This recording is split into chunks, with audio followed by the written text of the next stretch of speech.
Bien, aujourd'hui, donc pendant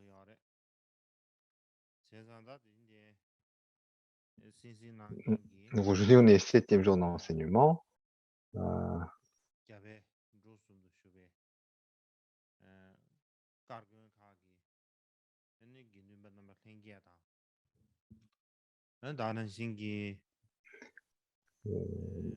je souhaite tout d'abord exprimer, je souhaite saluer tous les communautés monastiques,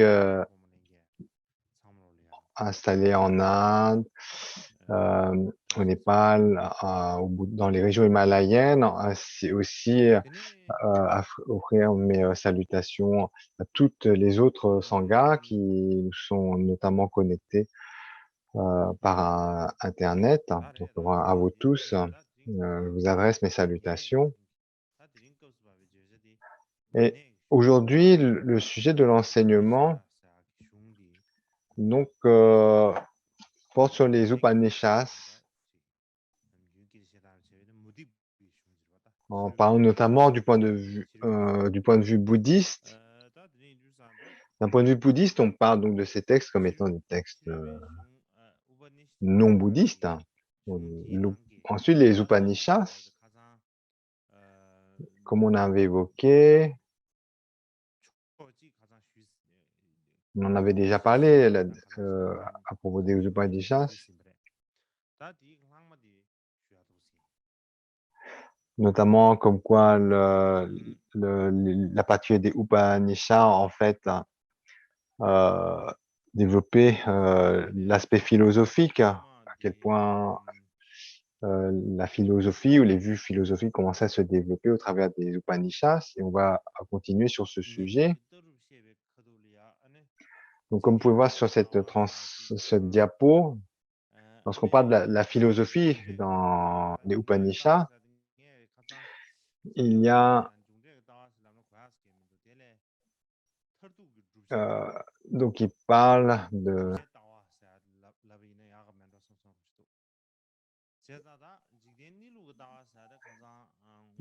donc je vais peut-être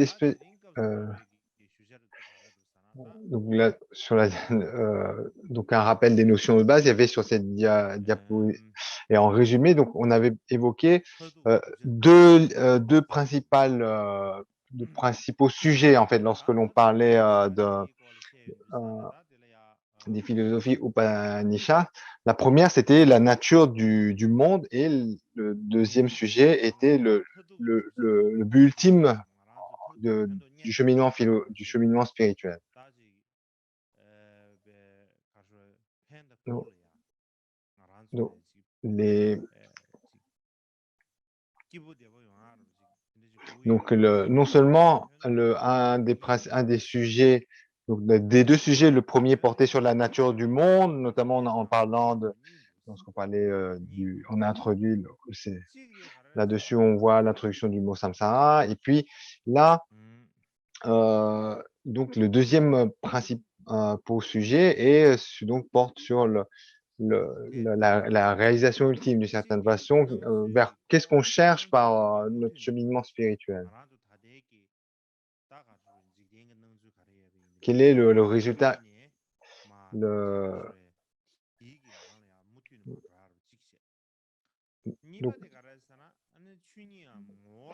donc voilà, en fait, globalement, il y avait en fait, dans notre cheminement, on distinguait 2 aspects. Le premier qui constitue simplement à continuer à errer dans les apparences, dans le monde du samsara et dans l'autre est en fait, de faire dissoudre ces apparences et c'est ce qu'on appelle, la libération en d'autres termes. Donc en fait, dans les deux types de cheminement, il y avait le cheminement qui consiste à continuer ordinairement et à continuer à errer dans le samsara et puis l'autre qui continue à dissoudre ces apparences ordinaires et ce qu'on appelait le chemin de la libération, le cheminement de la libération et notamment cette distinction entre samsara et nirvana, pardon, entre samsara et libération, en fait, cette distinction vient en fait de la conscience ou de notre ignorance. En fait, ici, lorsqu'on parle de conscience ou connaissance, c'est le fait d'être connaissance, c'est le fait de savoir ce que les choses sont véritablement. Et à l'opposé, c'est l'ignorance, c'est le fait d'être plongé dans les illusions, de ne pas savoir et du fait d'être plongé dans les illusions, être dans le samsara. Alors, à propos du mot samsara, on en avait déjà abordé précédemment.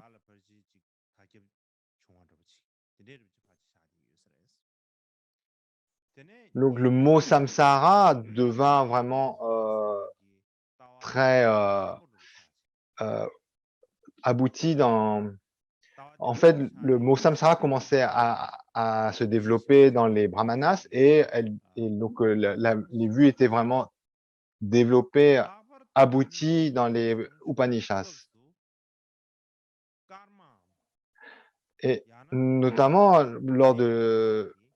dans les Upanishads, il y a aussi la présentation du karma. Donc, lorsqu'on parle du karma ou des actions, qui est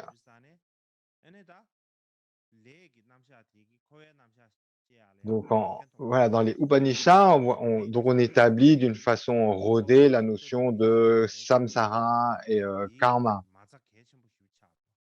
Et notamment, la notion de karma, elle est très importante pour comprendre le sens de samsara. Parce que donc c'est par rapport au karma que l'on erre dans le samsara.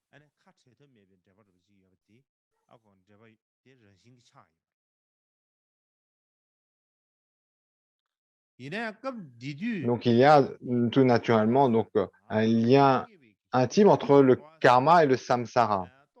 Mais à l'époque des Upanishads, la façon dont on parle du karma dans les Upanishads et la façon dont on parle du karma dans les textes bouddhistes sont légèrement différents. À l'époque des Upanishads, ce n'est pas aussi développé que dans les textes bouddhistes.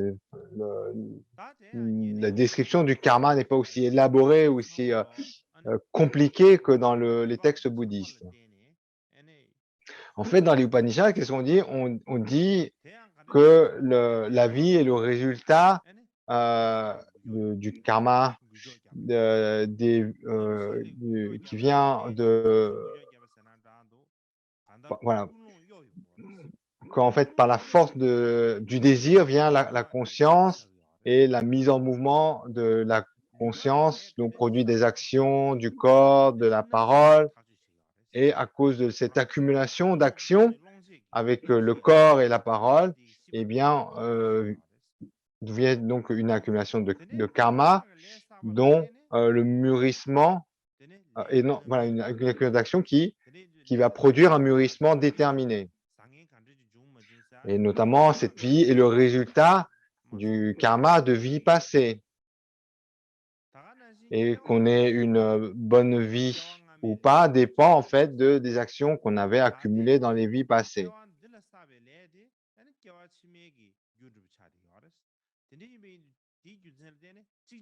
Et, et de la même façon que cette vie présente est le résultat des actions ou des karmas que nous avions accumulés dans les vies passées, les actions que nous accumulons dans cette vie présente, en fait, déterminent nos vies futures.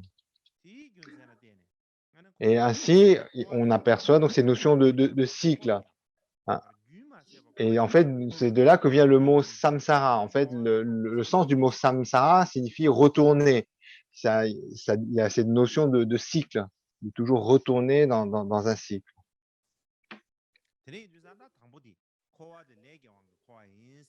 Et ainsi, le samsara, en fait, vient du karma. C'est par l'accumulation de karma, bon ou mauvais, que fonctionne le samsara.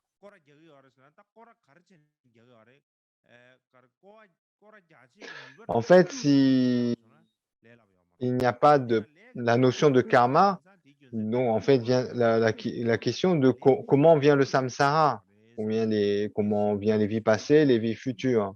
Et là, l'explication du samsara, en fait, on peut la comprendre au travers de la notion de karma. Le feu.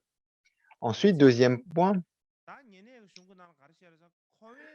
le samsara est considéré comme étant souffrance par nature.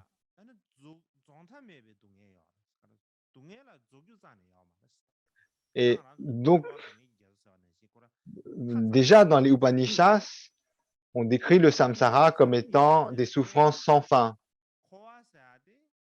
Et donc, comme le samsara est décrit comme des souffrances sans fin, donc on enseigne la nécessité de se libérer du samsara. Donc, c'est décrit comme un océan de souffrance, le samsara. Donc, au regard de cet océan, à l'image de cet océan de souffrance, on doit donc, au lieu de continuer à perdurer comme ça dans cet océan de souffrance, on doit au contraire chercher tous les moyens pour nous en sortir. Et ainsi, et développer la vue un peu du rejet du monde ordinaire. Rejet, parce que ce monde est perçu comme souffrance par nature. Le monde ordinaire est souffrance par nature, et donc, coûte que coûte, on doit chercher un moyen pour s'en sortir. Et ainsi, donc, vient cette notion de rejet ou de dégoût du monde ordinaire. Ensuite, dans les textes Upanishads, on parle de plusieurs textes. Ce n'est pas juste un. Il y a plusieurs textes. Et parmi ces textes, comment dire, bara bara. Vous avez entendu parler du Bhagavad Jaka. Bara, bara, bara.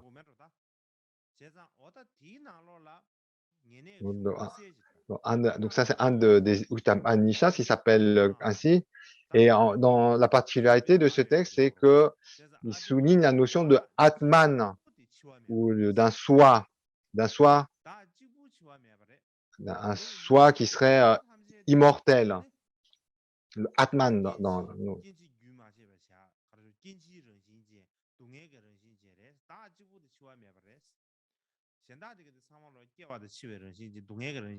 Et donc il y a ce Atman ou ce soi qui est de nature immortelle, et ensuite tout le reste, de tout ce que l'on expérimente dans le samsara, en fait, est lié à la destruction, à l'impermanence.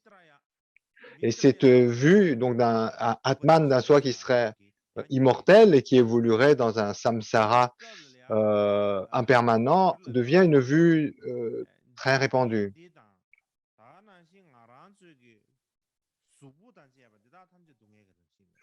Et ainsi, donc, en suivant ces commentaires, non seulement le monde extérieur est considéré comme par nature souffrance, mais également notre propre corps est considéré comme par nature souffrance. Le corps physique, hein, les agrégats qui constituent notre être. Et là, donc, ces explications, elles sont très proches des descriptions bouddhistes. Et ces vues de samsara et de répulsion, de dégoût sont intimement liées. On parle de samsara, heu donc il y a tout de suite c'est un terme qui est négatif, qui évoque le rejet, le dégoût, quelque chose dont on doit chercher à se débarrasser.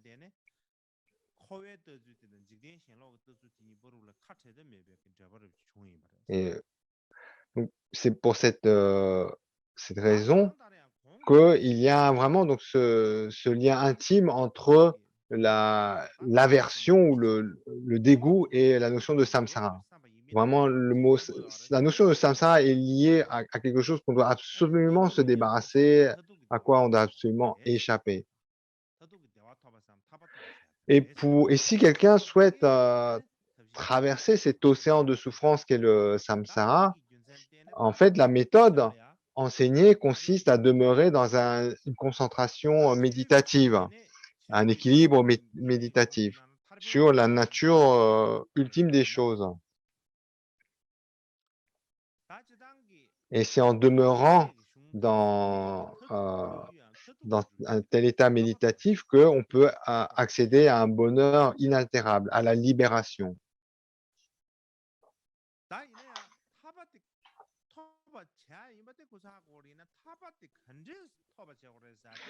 Ensuite, donc, dans les Upanishads, on sait qu'on doit, par des notions de samsara, etc., qu'on doit se sortir du samsara. Mais ensuite, la question est de savoir quels moyens utiliser pour sortir la libération. Donc, globalement, il y a cette perception que c'est par des pratiques méditatives, mais plus précisément, quels sont ces moyens? Et c'est là-dessus, en fait, que dans les Upanishads, on trouve beaucoup de discussions. Autant donc tout le monde s'accorde à ce que le samsara est souffrance et qu'on doit chercher la libération, mais ensuite, concernant les moyens d'obtenir cette libération, là, c'est sujet de discussion, d'investigation. Et ainsi, donc, lorsque les gens pensent d'abord à la libération, dans les Upanishads, lorsqu'on regarde d'abord, en fait, dans toutes ces discussions, ces débats, d'abord, au départ, en fait, chercher des méthodes de libération dans un premier temps apparaît comme un peu des discours un peu de paresseux qui n'avaient pas beaucoup de sens parce qu'il y avait la notion que la libération était simplement se libérer de liens, d'enchaînements pour faire ensuite ce qu'on a envie. Mais ensuite, à mesure que le sujet se creuse,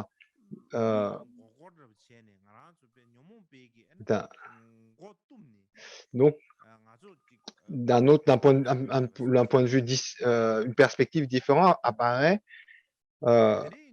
qui est donc c'est comme quoi donc cette notion de soi, ce Atman qui est dans le samsara est comme plongé dans l'obscurantisme des illusions. C'était comme si avoir la tête fermée dans un sac, hein, le sac de l'affliction des émotions perturbatives, etc. Comme si on était dans une cage de confusion, etc. Et que par conséquent, pour se sortir de cela, pour que cet Atman, dont la nature est éternelle, immuable, puisse se sortir de cet état de confusion, d'obscurité, eh bien, il devait demeurer dans un équilibre méditatif associé à la véritable nature des choses.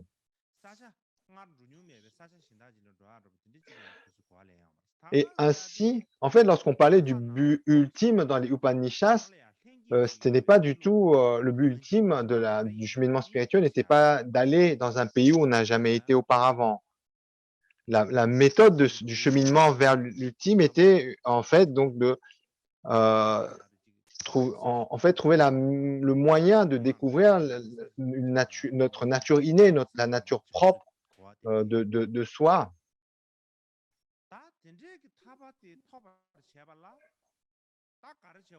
Donc, c'est vraiment la compréhension de voilà, le but ultime du cheminement spirituel n'était pas perçu comme étant le fait d'accomplir un but extérieur, comme aller dans un pays extérieur à nous, mais vraiment donc de réaliser la nature véritable de quelque chose qui était intérieur à nous, cet Atman. Et que pour cela, il fallait pratiquer, réaliser donc la nature de ce soi, de cet Atman éternel. Il fallait reconnaître sa propre nature, cette nature qu'on appelle aussi le Brahma. Brahma, on doit reconnaître le Brahma qui est en nous, ce Brahma qui est indissociable de soi-même. Et en fait, il n'y avait rien d'autre à faire que cela, que de reconnaître cette nature propre à nous. Et à cette époque, on parlait donc déjà de vidya, on peut parler de conscience, de connaissance. Connaissance, vidya, lorsqu'on parle de vidya, on parle de conscience, mais dans le sens de quelque chose qui comprend. Euh, je parle en tibétain. Et, et ici, donc, le terme dont on parle ici, en fait, ce n'est pas d'une conscience ou d'une connaissance qui est ordinaire, une qualité connaissable de la vie quotidienne. On parle vraiment, au contraire, d'une qualité de connaissance, de conscience qui est inconcevable, au-delà de tous les mots. On parle d'une conscience de soi, qui est en fait la conscience de notre soi véritable, l'Atman, de la nature de Brahma. Donc, lorsqu'on parle ici, à ce niveau, dans ces textes, lorsqu'on parle de conscience ou de connaissance, on parle de conscience fondamentale ou de connaissance fondamentale.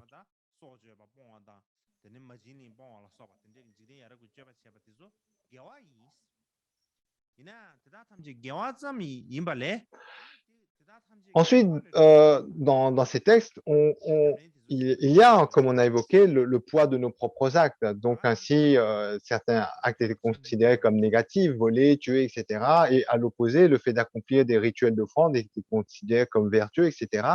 Mais simplement accumuler des actions n'était pas le moyen d'obtenir la libération. Pour obtenir la libération, il fallait méditer pour reconnaître la nature véritable. Simplement accumuler des actions vertueuses par le corps et la parole ne suffit pas pour atteindre la libération.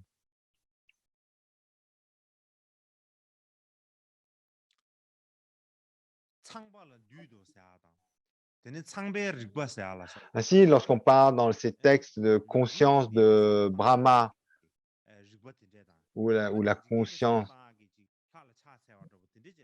vidya, donc,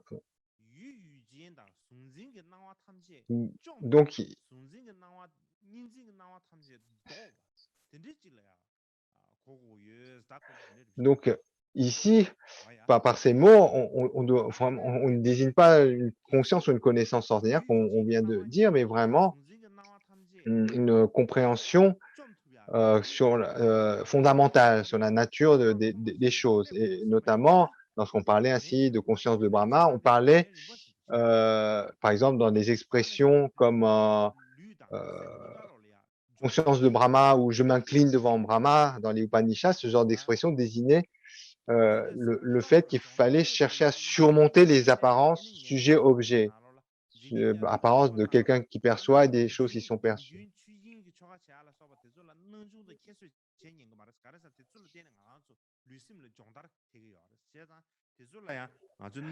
Et ainsi, ensuite, dans le cheminement, euh, donc on distinguait des étapes de pratique où il fallait entraîner à la fois le corps et l'esprit. Donc, et notamment, de ce fait, dans les Upanishads, on dit qu'il ne fallait pas négliger le comportement, la conduite d'une personne intègre, comme par exemple une personne qui fait les offrandes. Donc, ce n'est pas quelque chose qui était à négliger, même si on pensait que simplement accumuler des actions vertueuses n'était pas suffisante. Néanmoins, ce n'était pas loin d'être quelque chose à négliger. Et notamment, dans les Upanishads, on parle par exemple des 5 comportements du yoga, euh, qui sont les pratiques d'ascèse, la générosité, la sincérité, la non-violence, le fait de parler sincèrement. Et puis plus tard aussi, il y a ces notions de nyasa, qui est une notion importante pour atteindre la libération.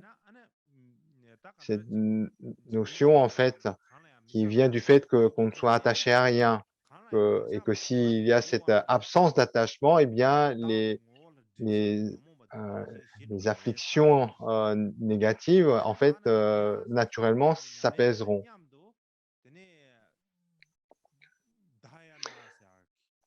Et notamment, une des pratiques proches de Nyasa, donc on parle de pratiques de dhyana, des dhyana, ce même mot comme on trouve dans Dhyani Buddha par exemple, qui a et puis yoga. Dhyana, en fait, c'est un mot similaire à concentration méditative. On parle des dhyana comme d'absorption méditative. Et yoga, c'est une notion d'union.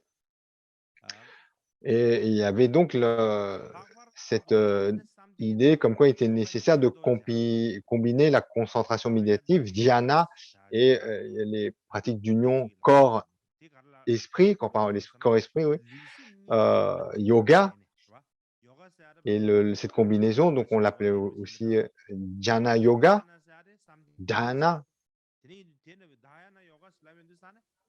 Donc pratiquer le dhyana signifie s'entraîner à demeurer dans une concentration méditative, un état d'absorption méditative.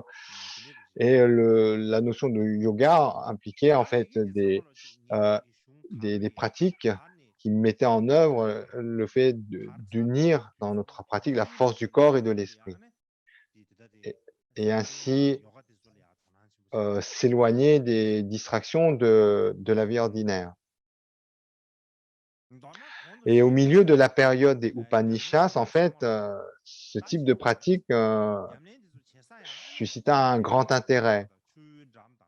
Et notamment, en fait, ces pratiques étaient basées sur les ascèses qui étaient euh, décrits dans les Rigveda, dans le Rigveda. Et en bref, on disait que pour faire de ces pratiques, il fallait s'isoler euh, dans les forêts, dans les endroits non peuplés, soit dans les forêts, au bord des rivières, dans les grottes, etc. S'éloigner en fait de l'agitation de la vie ordinaire. Et puis ensuite, donc, donc il y avait aussi le fait d'un essayer de s'asseoir droit, de se concentrer sur sa respiration, sur l'inspiration et l'expiration du souffle, méditer sur la syllabe Om, qui est l'expression de Brahma, et s'entraîner à se reposer dans cet état. Et qu'en pratiquant ainsi, en fait, on se rapprochait de l'état de Brahma, l'état essentiel de Brahma.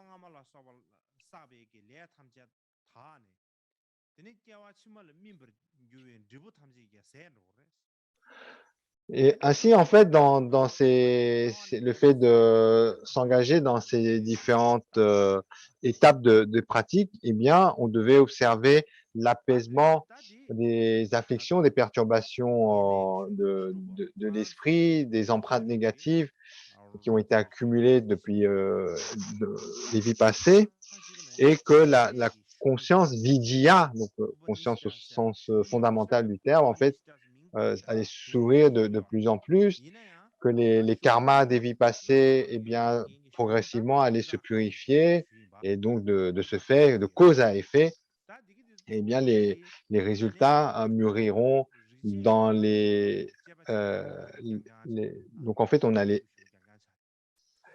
euh, épuiser en fait le karma, épuiser ce mécanisme de cause à effet en purifiant les causes passées, etc. Et au final, donc, éradiquer l'ignorance. Et grâce à cela, donc, atteindre la libération.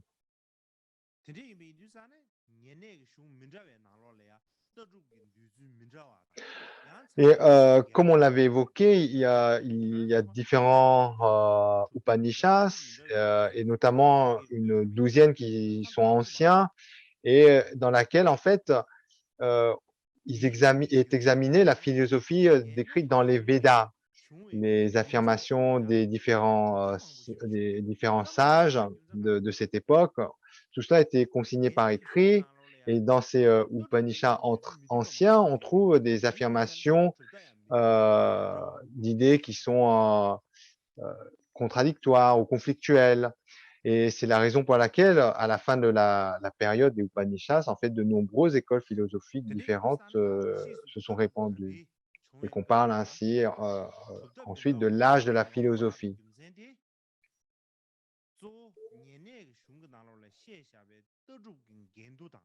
Et donc, la raison pour laquelle, donc, à la fin de l'ère védique a fleuri de différentes écoles philosophiques, et ce qu'on parle l'âge de la philosophie. Donc, tout cela vient, en fait, du fait que ces différentes écoles philosophiques essayent de résoudre les contradictions ou les conflits qu'il y avait évoqués dans les Upanishads.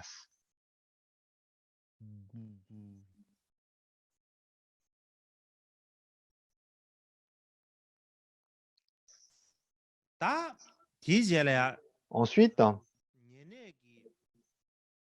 dans les Upanishads,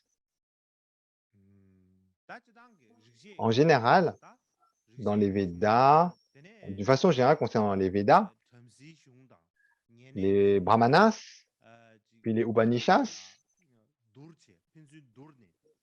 en fait, c'est donc ces trois catégories, les Védas, les Brahmanas et les Upanishads, en fait, d'une certaine façon, se sont développés de façon interconnectée.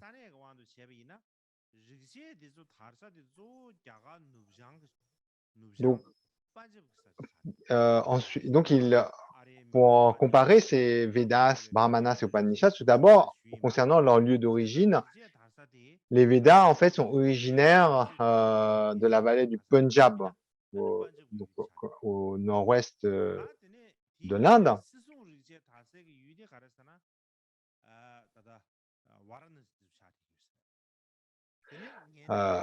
En revanche, l'Atharva Veda est, lui, originaire de Varanasi, l'est du Punjab. Les Upanishads,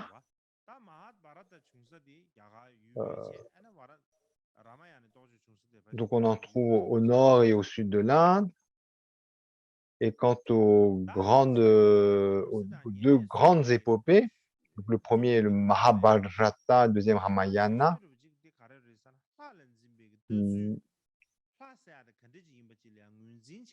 donc sont identifiés comme venant du centre de l'Inde.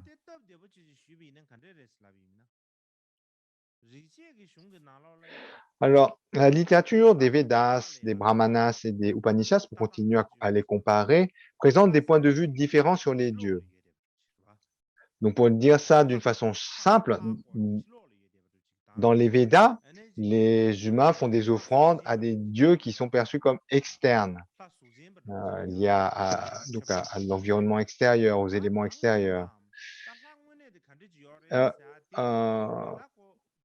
Il n'y a pas, en fait, toute idée de notion de divinité interne n'est pas encore vraiment développée. Peut-être que sous forme d'idées de base, mais ce n'est pas vraiment développé. Alors que dans les Brahmanas,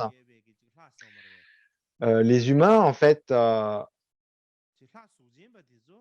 donc continuent à avoir les divinités qui sont externes à nous, ayant des différentes formes, etc.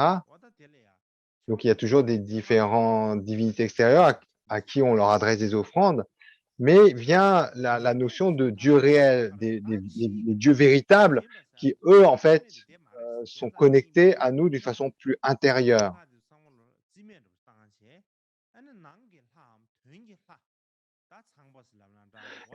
Et finalement, dans les Upanishads, en fait, les dieux externes ne sont comme presque plus considérés. Les rituels d'offrande, lorsqu'on parle de ces rituels d'offrande, en fait, on les décrit comme étant faits à des dieux internes, aux dieux véritables et qui ont un caractère d'intériorité par rapport à nous. Mais ensuite, ceci dit, on ne peut pas, à l'opposé, dire que ces trois genres, que sont les Védas, les Brahmanas et les Upanishads, en fait, sont complètement différents. Simplement parce que ils sont connectés les uns aux autres. Les Brahmanas se propagent, se développent. Pardon.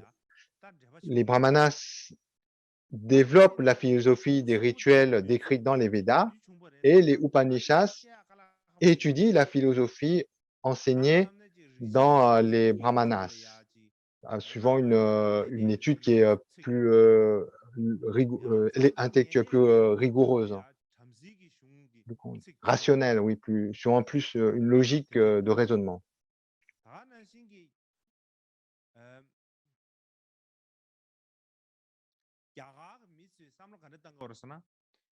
Également, euh,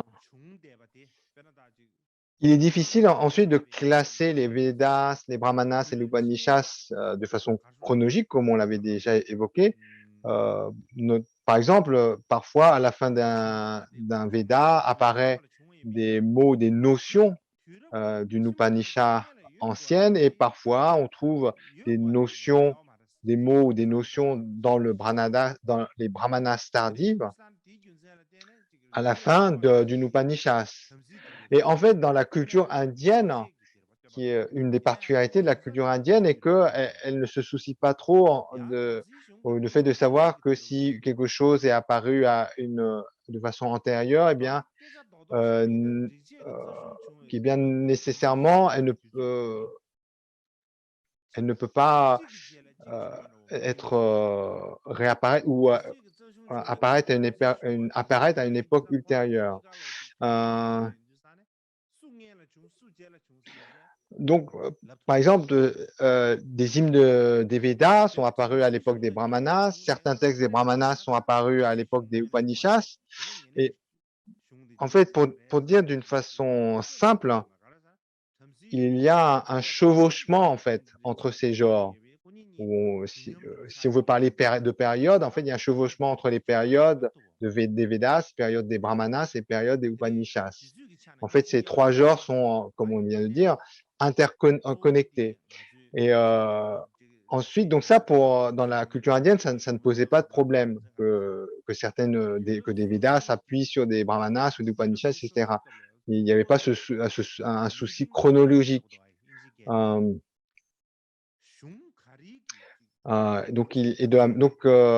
ainsi, il y avait un chevauchement entre ces genres ou ces périodes. Et, mais néanmoins, même si, et de ce fait, à cause de ce chevauchement, il est difficile de parler de ces trois genres de façon historique en disant qu'il y a eu d'abord celle-là, ensuite l'autre, etc. Mais néanmoins, le, le, une des raisons donc une des façons de voir donc ce classement entre ces genres que sont les Védas, les Brahmanas et les Upanishads, c'est qu'il y a une notion de prédominance dans la chronologie. Donc, ça veut dire à une époque, d'abord, en fait, les Védas sont prédominants, ensuite, c'est les Brahmanas qui sont prédominants, et à la fin, c'est les Upanishads qui sont prédominants. Et donc, ceci dit, maintenant, si on parlait des grandes épopées.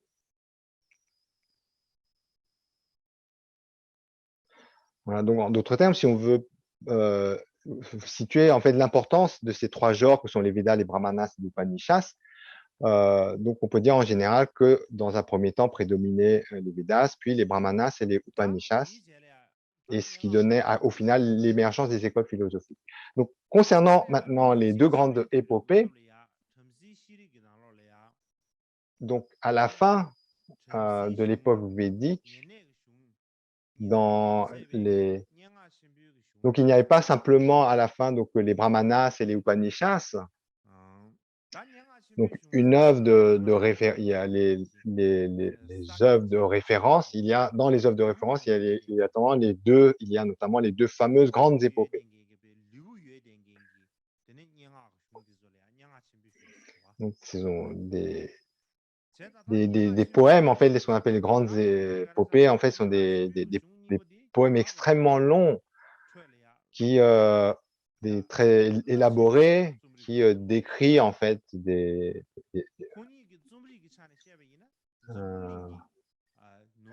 donc les épopées. Donc en fait, ces deux grandes épopées, on peut presque dire que ce sont les deux plus grandes œuvres littéraires de l'histoire de l'Inde. C'est comme les joyaux de ce monde. En termes littéraires, Donc, ces deux grandes épopées, en fait, sont comme des joyaux du monde. Et en termes de recherche historique, donc, ce sont des textes qui sont importants et indispensables. Donc, ces deux grandes épopées sont le Mahabharata et Ramayana. Je pense que la plupart d'entre vous connaissent déjà ces deux épopées. Du coup, je n'ai pas besoin d'en parler beaucoup. Donc, je ne vais pas entrer beaucoup dans le contenu, mais néanmoins, je vais brièvement introduire ces deux épopées. Donc, de ces deux épopées, il y a d'abord le Mahabharata, qui, dans son intégralité, compte 74 000 strophes. En termes de mots, on parle de 1 800 000 mots. C'est là, dans tout le monde entier, c'est l'œuvre poétique la troisième plus longue dans la littérature du monde. C'est la troisième plus longue épopée de la littérature mondiale. Alors, qui sont les deux premiers? Alors, le premier, c'est l'épopée tibétaine de Gesar de Ling. C'est le plus long. Il n'y a pas plus long.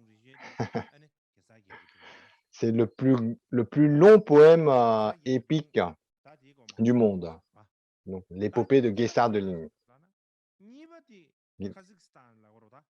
Ensuite, Kazakhstan, Kyrgyz. Donc, il vient d'un peuple kirghique, on est kirghique, dans le Kazakhstan,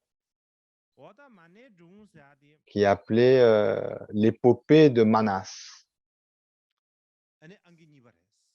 Donc, c'est le deuxième plus longue épopée, c'est l'épopée de Manas. Et la troisième, c'est Mahabharata. En termes donc du poème d'épopée le plus long.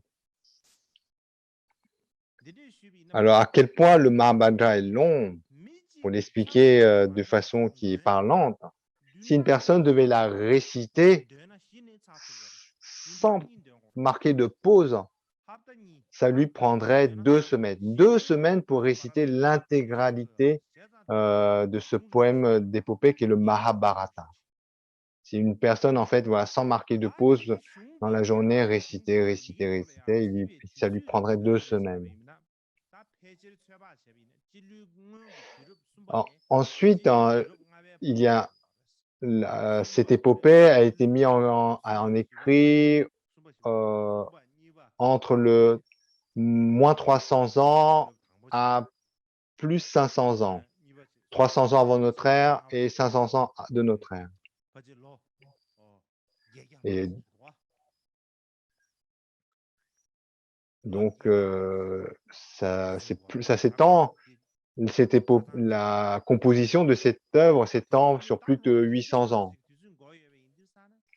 Et alors, comme si ça a pris à peu près 800 ans, on en déduit, oh,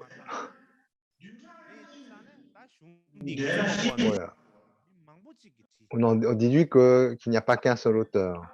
Oh, il y a des perturbations de son.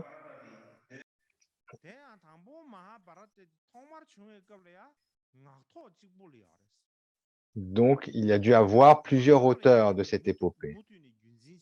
Et lorsque le Mahabharata est apparu, d'abord, c'est un récit oral et qui est préservé par une transmission orale.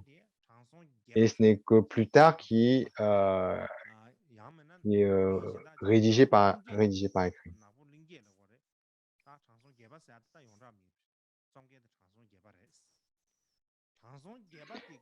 Et on considère que le premier auteur de cette épopée fut le sage Vyasa.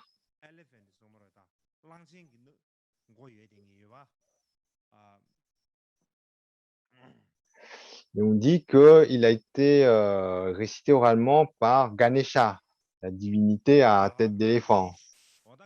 Ganesh, Ganesh.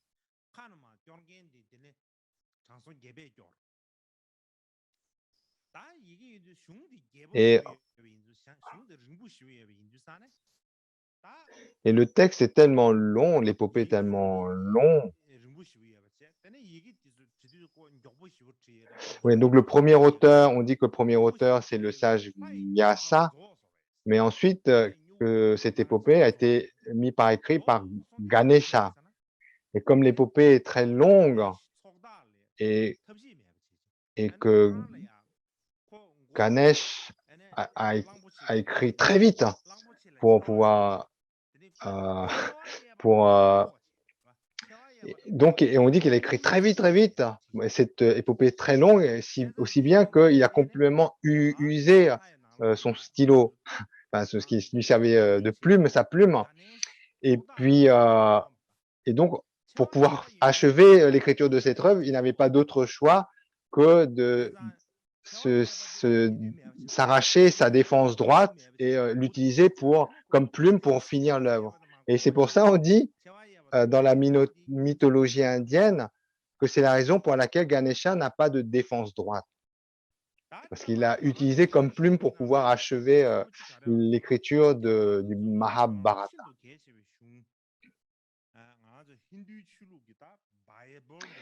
Bible. Et on dit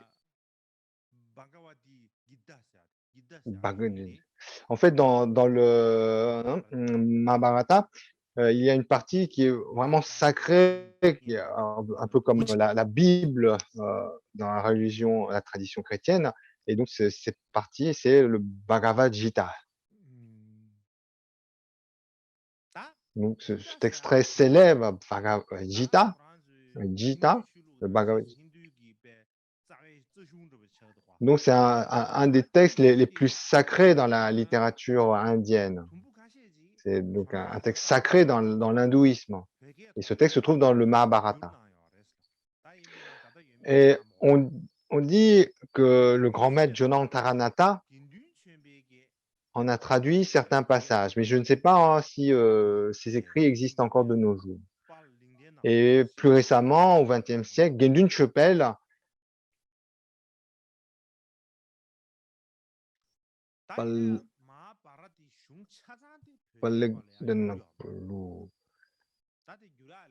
donc on a traduit une partie.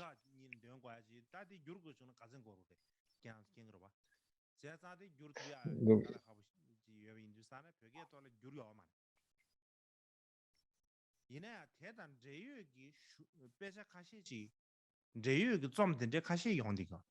donc c'est une œuvre qui est extrêmement longue et ce Mahabharata en fait n'a pas été traduit dans son intégralité en tibétain. Et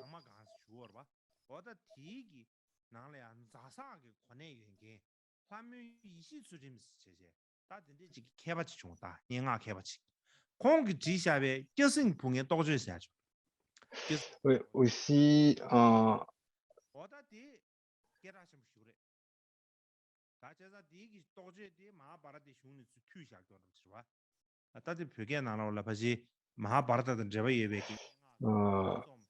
donc oui, globalement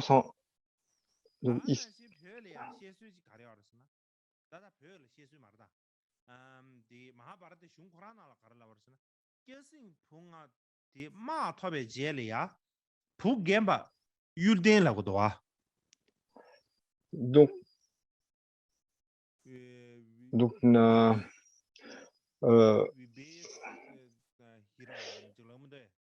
donc une des oui donc globalement sans rentrer dans le détail, donc tout le Mahabharata n'a pas été traduit en tibétain, mais il y a différentes sections qui l'ont été.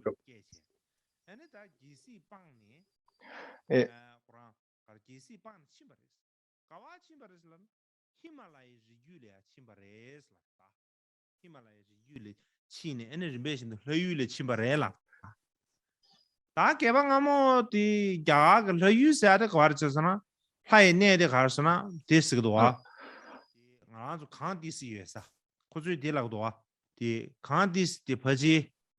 alors,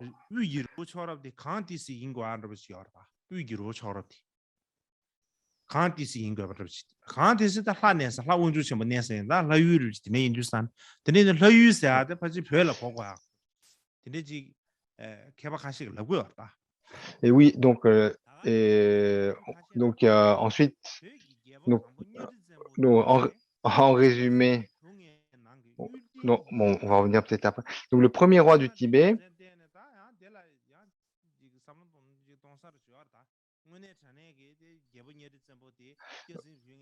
enfin donc en résumé, donc attendez, tempo.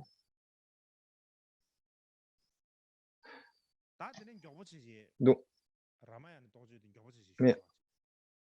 mais en résumé, donc, en fait, donc, comme on a dit, le Mahabharata n'a pas été traduit dans son intégralité, mais il y a des parties, et notamment dans certaines illustrations, lorsqu'on parle par exemple du pays des dieux, etc., il y a certaines références dont on pense qu'il s'agit de descriptions du Tibet. Ensuite, le deuxième des épopées est le Ramayana.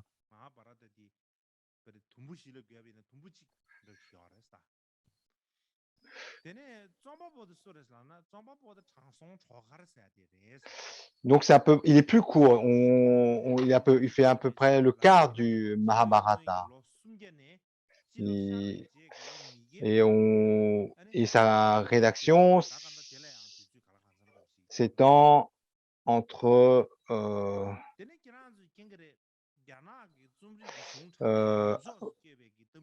à partir de moins 300 avant notre ère. Il s'étale sur 2 siècles. Et puis, vous connaissez, il y a donc le personnage du singe, c'est un Sun Kung, qui est un personnage célèbre dans la mythologie, dans un conte chinois. Donc, en fait, si on voulait traduire, on pourrait dire que c'est un personnage célèbre. Donc, on voit dire le singe qui a réalisé la vacuité. Donc, c'est un personnage célèbre dans un conte chinois, et notamment célèbre parce qu'il y a on a même fait des films, etc., des contes. Et donc, les contes des voyages en l'Ouest, etc. Et on dit que, en fait, ce personnage qui a un aspect de singe a une influence avec Hanuman. Donc là, on va en rester là et marquer une pause.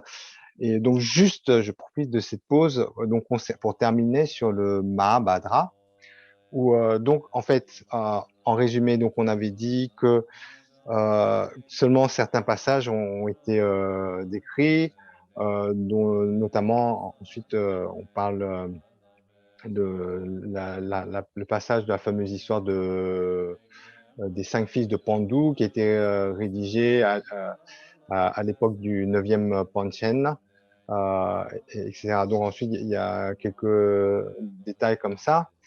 Et puis, ensuite, il y a aussi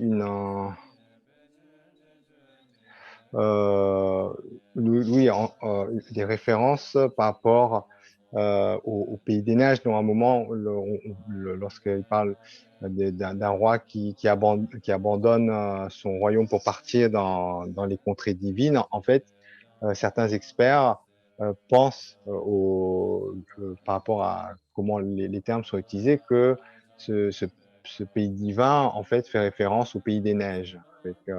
Et notamment le mont Kailash également fait référence, est illustré d'une certaine façon, etc. Donc voilà en bref. Nous allons donc marquer la pause et à tout à l'heure.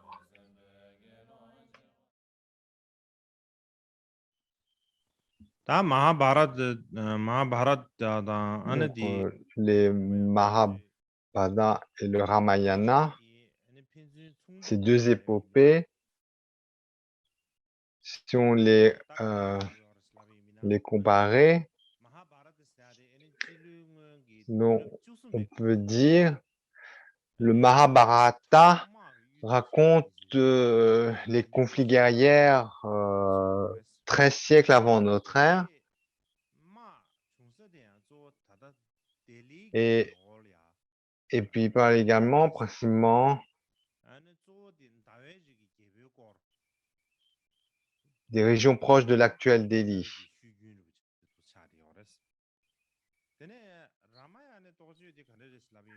Et il parle des clans de la Lune. Donc, c'est des récits d'un temps très ancien, autour de la région de Delhi.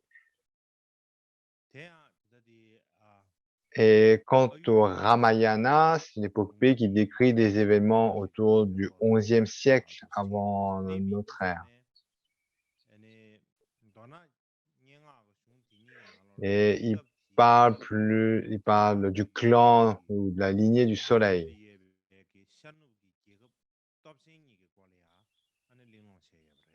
Ainsi, ces deux épopées parlent de deux grands clans de l'époque, clans ou lignées.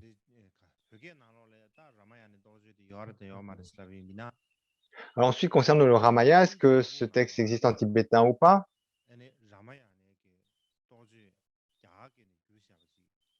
Donc une partie a été traduite.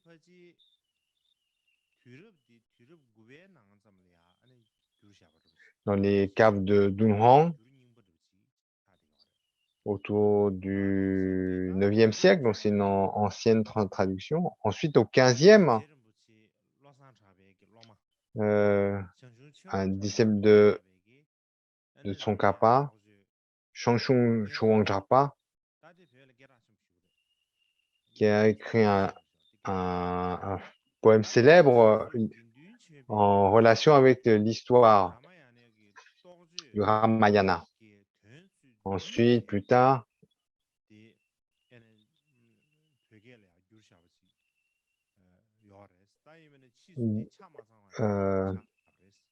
au XXe siècle, Genun Chepel en a fait comme un synopsis du Ramayana, mais il ne l'a pas complété. C'est un de ses étudiants, Ragnar Cheton, qui l'a un peu complété. Mais néanmoins, je ne pense pas qu'il y ait une traduction intégrale en tibétain du Ramayana.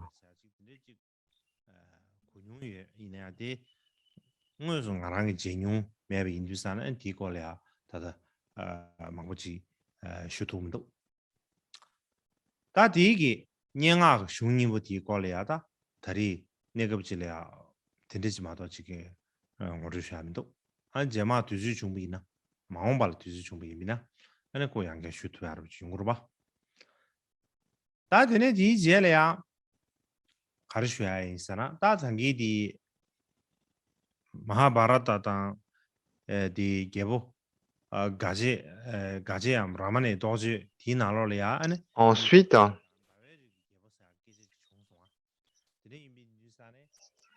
dans les épopées, il y a donc on évoque les dynasties du clan du Soleil, du clan de la Lune. Et donc, je vais parler de ces dynasties, de ces clans. Donc, le clan du Soleil, le clan de la Lune. Ces clans ou ces dynasties,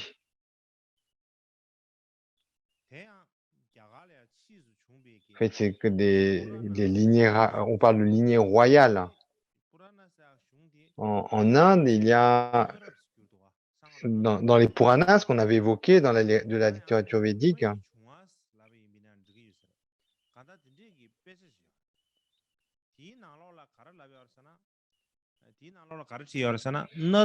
donc il y a des textes anciens ou qui relatent des faits anciens, et notamment donc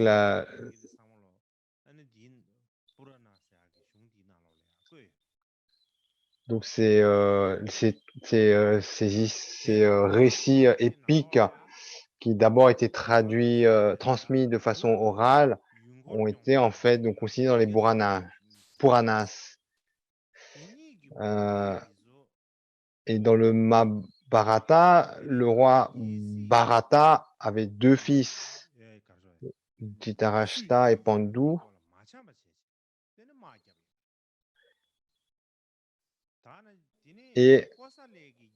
et il y a eu un conflit entre les descendants de ces deux fils pour savoir qui allait prendre la succession. Et puis aussi, vous savez, Manus, dont on avait parlé, donc il est considéré comme être dans la lignée des rois Kosala.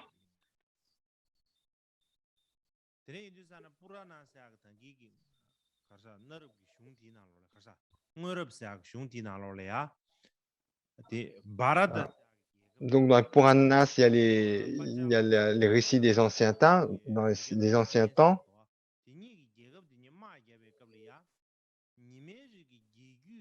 Dans les Bharatas et Panchalas, donc ils sont livrés de la guerre. En fait, dans les Puratas, il dit que Bharatas et Panchalas sont livrés de la guerre, et dans cette guerre, on parlait d'un certain nombre de membres qui étaient de la lignée ou du clan du Soleil et d'autres du clan de la Lune. Alors, donc pourquoi, en fait, je vous parle de ces deux clans ou ces dynasties, la lignée du Soleil, celle du Soleil? Parce que dans les textes bouddhiques, le Bouddha Shakyamuni est dit être dans la lignée des royales du Soleil. Et c'est une raison pour laquelle le Bouddha lui-même est appelé ami du Soleil.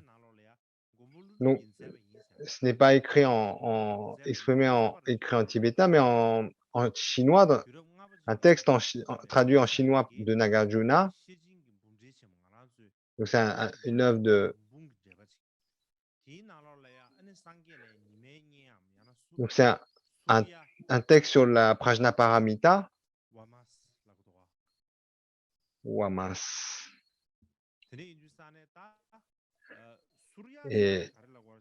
Et Suryawangsha. Et donc, là, dans cette œuvre sur la Prajna, sous commentaire sur la Prajnaparamita en chinois et traduit en tibétain, donc le Bouddha est appelé Suryawangsha. Il est dit être celui qui est du clan du soleil, Suryawangsha. Suryawangsha, en fait, ici, évoque ami du soleil.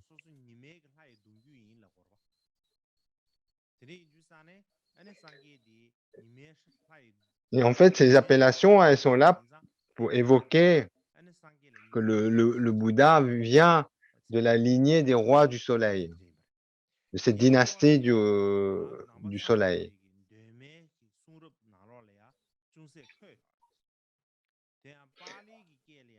Ainsi, dont dans les anciens textes sur le bouddhisme, comme par exemple ce texte ce commentaire sur la Prajnaparamita, entre autres, mais par exemple aussi dans un texte pali, Sutta Nipata,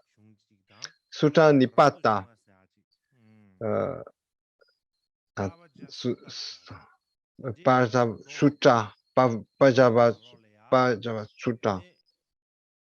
Donc, dans ces deux sutras, le Bouddha, on parle du Bouddha comme venant de cette lignée du clan des soleils, de cette dynastie du soleil. Donc, notamment, dans le deuxième Pajashasutta, le Bouddha va de Kapalivashtu jusqu'à Shravashti. Il rencontre le roi Bimbisara sur son chemin. Il rencontre le roi Bimbisara. Et quand il le rencontre, qu'est-ce que le Bouddha dit? Nous jouons juste le sens global de ce qu'il dit. Il dit mon ancêtre est le soleil, mon clan est Shakya, je n'ai pas de désir pour le désir et j'ai quitté mon foyer. Donc lui-même, il dit que son clan, donc il mentionne explicitement que son clan, sa lignée ancestrale est celle du soleil. Il évoque ainsi la dynastie ou le clan du soleil. Ensuite, il dit que donc sa lignée familiale est la lignée des Shakya. Donc, il parle en grande ligne, il dit mes ancêtres viennent de la lignée du soleil et je suis du clan des Shakya.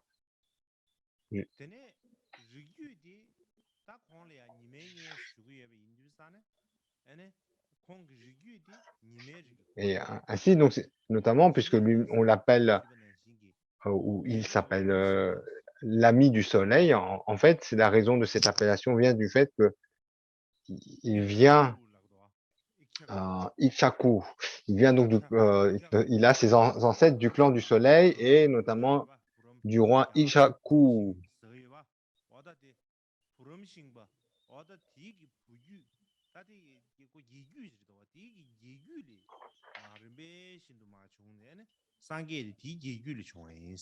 Ichaku. Donc, on dit que le Bouddha il est né donc de cette lignée royale, du roi Ichaku. Et également, donc c'est un descendant du roi Ishvaku, le Bouddha Shakyamuni, et aussi beaucoup de rois du clan du soleil, en fait, étaient impliqués dans les activités d'agriculture, de champs, etc. Et ainsi, donc, ça montre que la lignée des Shakya, le clan, la famille des Shakya, en fait, est un clan ou une lignée de fermiers, de vénérateurs de divinités et notamment du soleil.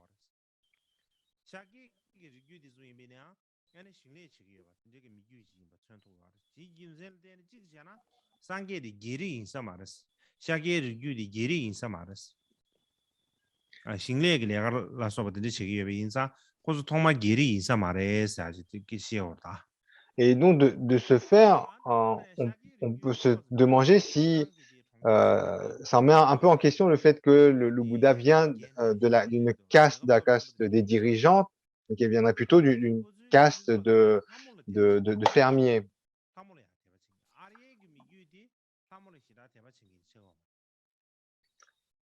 Et aussi,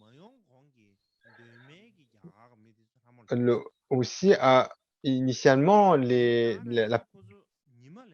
avant l'arrivée des Aryens, les populations locales, en fait, ne vénéraient pas tellement de divinités. Et le fait que le clan des Shakya et également donc vénère, donc c'est un clan de fermiers qui vénèrent les divinités, le soleil, etc. Donc de ce faire, un expert japonais émet l'hypothèse que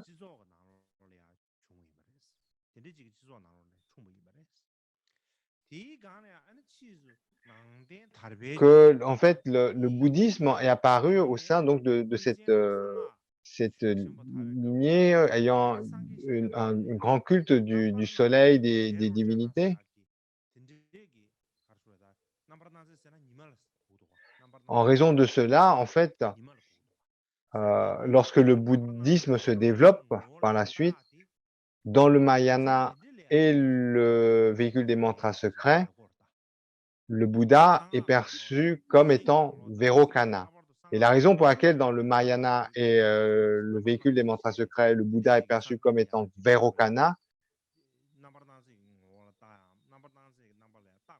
viendrait notamment de ce culte, ce contexte de culte par rapport au soleil.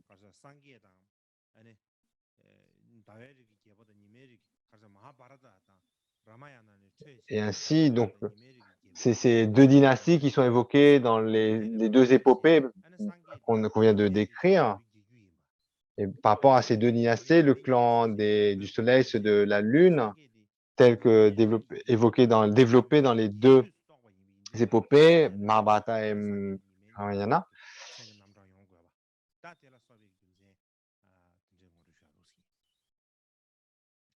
Et en fait, toutes ces épopées en fait expliquent pourquoi en fait le Bouddha vient y appeler l'ami du soleil et que donc il a ses ancêtres dans la lignée du soleil. Donc ensuite, je vais en dire un peu plus sur les castes. Donc le Bouddha est dit être du clan du soleil ou de la lignée du soleil, etc. Et donc là, je pense de ce fait qu'il est important de développer sur les castes. Donc il y a des discussions. Donc il y a certains qui disent que le Bouddha est de la caste kshatriya, c'est-à-dire la caste de ceux les gouvernants, de ceux qui gouvernent. Et donc, en fait, donc, de ce fait, je pense que c'est intéressant de creuser le sujet. En fait, les castes constituent un élément important de l'histoire de l'Inde antique. En fait, les castes constituent le cadre fondamental, le cadre de base de la civilisation antique indienne. Et donc, en fait, de ce fait, si on ne comprend pas en fait le système des castes, c'est difficile ensuite de comprendre la situation de la société indienne. En particulier,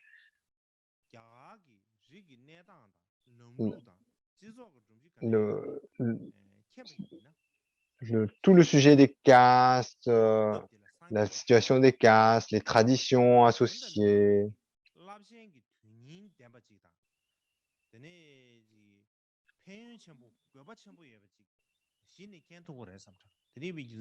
Ensuite, on peut comprendre pourquoi en fait le bouddhisme a ainsi rayonné.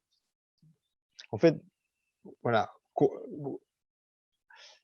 comprendre pourquoi les enseignements du Bouddha ont rapidement rayonné, en fait, nécessite la compréhension du système des castes. C'est pour ça qu'on va développer ce sujet.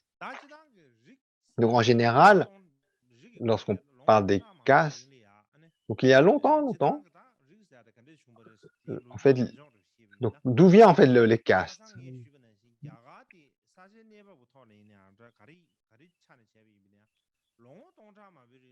Non.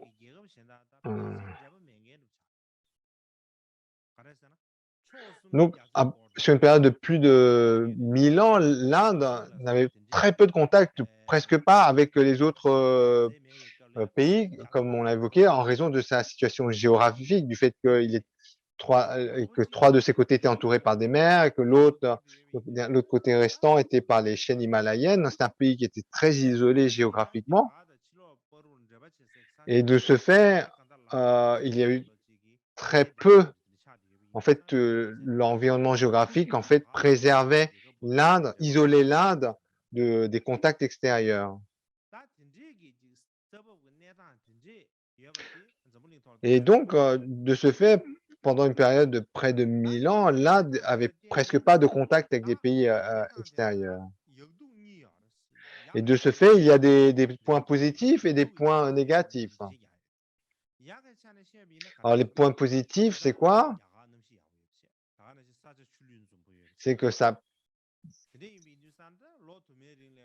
Donc, comment la civilisation a pu se développer dans une situation relativement pacifique, du fait qu'il n'y a pas eu de danger extérieur, il y avait donc une relative paix intérieure, et ça a permis donc un développement de la civilisation indienne. Ils avaient, disons globalement, de bonnes conditions de vie et ainsi donc ont pu développer leur civilisation en termes de philosophie, d'art, de spiritualité, etc. Donc à la base, la géographie la géographie de l'Inde, notamment les populations qui s'installaient dans les plaines, en fait, bénéficiaient de conditions favorables pour se développer, de bonne nourriture, une agriculture fertile, sans qu'il y ait des conflits majeurs. Et de ce fait, lorsque ces conditions sont présentes, on peut avoir une vie un peu relaxe, tranquille, et et avoir sa pensée tournée vers la philosophie, etc. Et développer ces aspects, les rituels, les philosophies. Et ensuite, l'aspect négatif de cet isolement pendant cette période de 1000 ans, c'est que petit à petit, euh, il y a eu des difficultés qui se sont figées dans la population. Notamment, donc, certaines difficultés se sont cristallisées sur certaines catégories de la population, en leur empêchant, en leur supprimant des libertés, du fait qu'ils ne pouvaient pas tellement s'échapper, aller ailleurs. Alors, concernant le mot caste en sanskrit, warna en sanskrit, on dit warna d'abord. Et le sens premier de warna, bien sûr, le sens a changé, mais là, on vient au sens originel. Ça signifie couleur.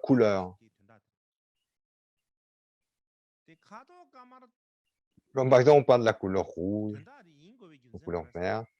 Et pour quelle raison, en fait, pourquoi donc, il y a cette terminologie? En fait, quand on a évoqué au départ, lorsque les populations aryennes occupent l'Inde, donc ils apparaissent comme étant de peau de couleur claire.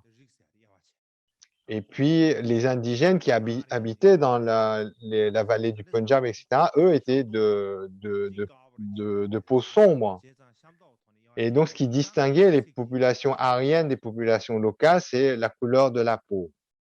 Et ainsi, la première discrimination était une discrimination de couleur de peau. Par la couleur de la peau, on pouvait savoir que la personne était de la population aryenne ou non, ou population locale.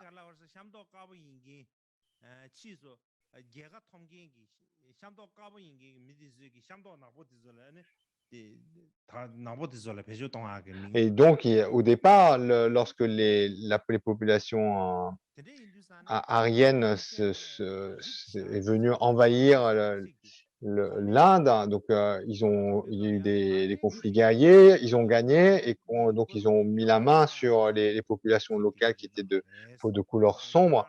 Donc ils ont d'abord un peu utilisé ce terme de façon un peu péjorative pour faire distinction entre les gens qui étaient aryens et les populations qui n'étaient pas aryennes.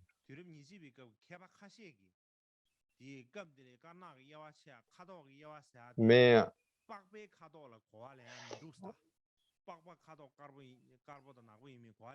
donc, au départ, donc, il y a eu une discrimination par rapport à la couleur de peau. Mais néanmoins, ceci dit, parmi les académiciens de notre ère contemporain, donc certains disent que en fait, il ne s'agit pas du tout d'une distinction de couleur de peau. Donc, ce n'est pas ça au départ. Au départ, donc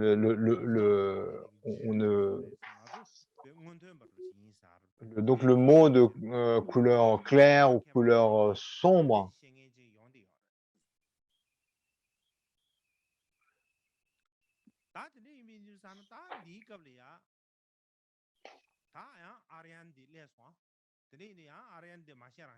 mais c'est juste par rapport au monde, pas par rapport à la peau.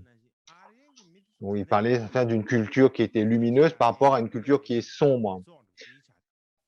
Mais donc voilà, donc il y a une discussion, une remise en cause sur ce sujet, mais globalement, donc à la base, il y avait ce mot qui est utilisé avec la connotation de sombre et lumineuse pour distinguer les populations aryennes de ceux qui n'étaient pas.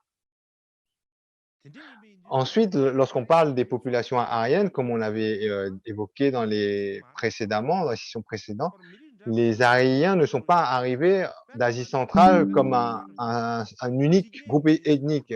Au contraire, ils sont arrivés par plusieurs vagues et comme des tribus séparées, hein. Et ainsi, lorsqu'on parle des peuples aryens, on ne doit pas voir ça comme étant un unique groupe ethnique. C'est comme nous, les Tibétains, lorsqu'on parle des étrangers. En tibétain, on dit Tijel, Tijelimi, pour parler des étrangers. On dit en fait les gens qui viennent de l'extérieur, mais c'est un mot qui n'est pas là pour désigner un unique groupe ethnique. Et bien de la même façon, les Aryens ou les populations aryennes, en fait, sont composées de différentes tribus et de clans qui sont arrivés par vagues successives. Et, et donc, ainsi, même lorsqu'on parle de populations aryennes, il y a différents groupes ethniques.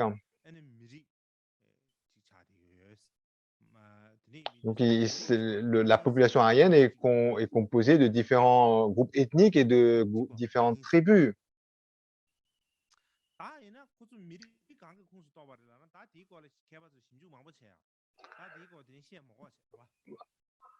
Alors ensuite, si on veut savoir,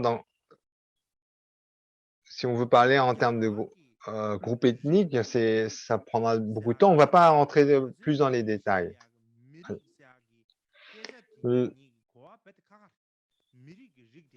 Lorsqu'on parle des groupes,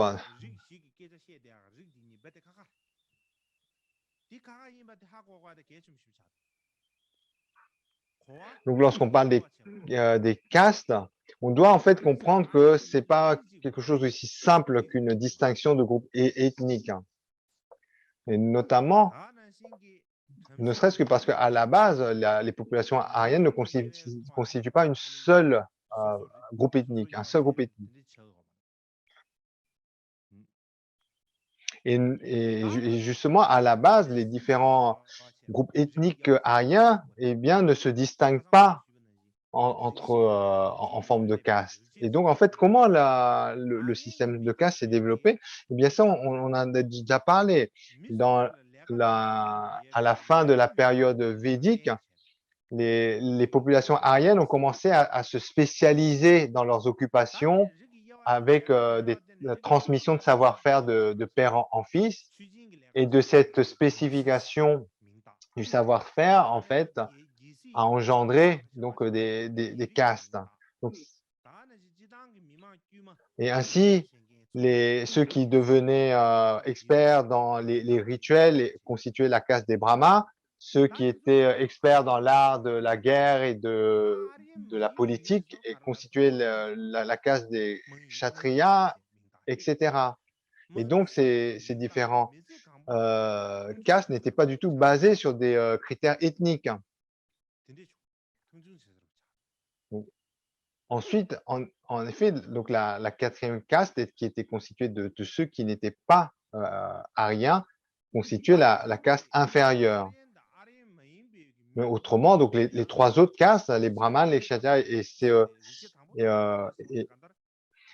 etc., en fait, n'étaient pas formés sur des bases de critères ethniques.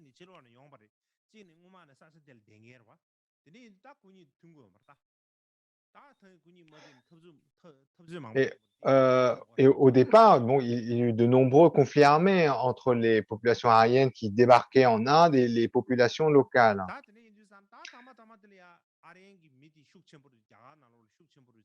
Et comme les populations aryennes gagnaient dans ces conflits, eh bien, les populations vaincues étaient soumises et constituaient petit à petit donc ce qu'on appelle la classe des Shudras, qui était la caste donc de la plus basse du système de caste.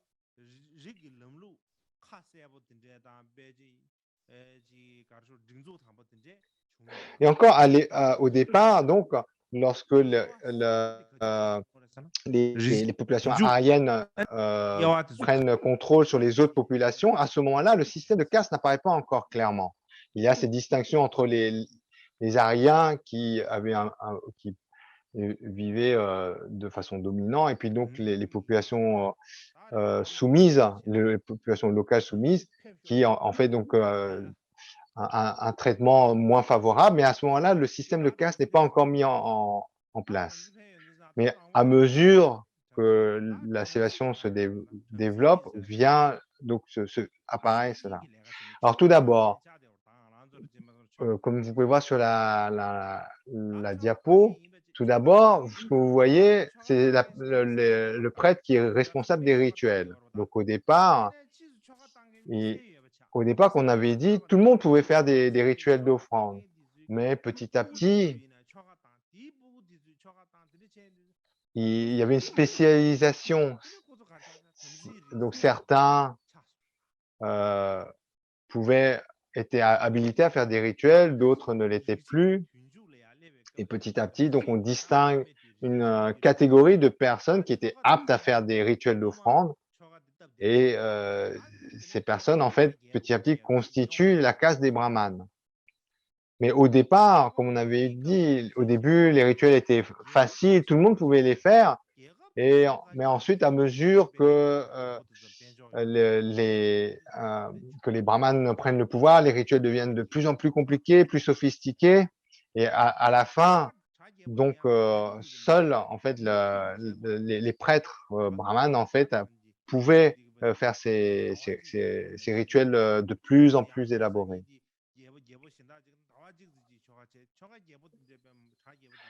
Par exemple,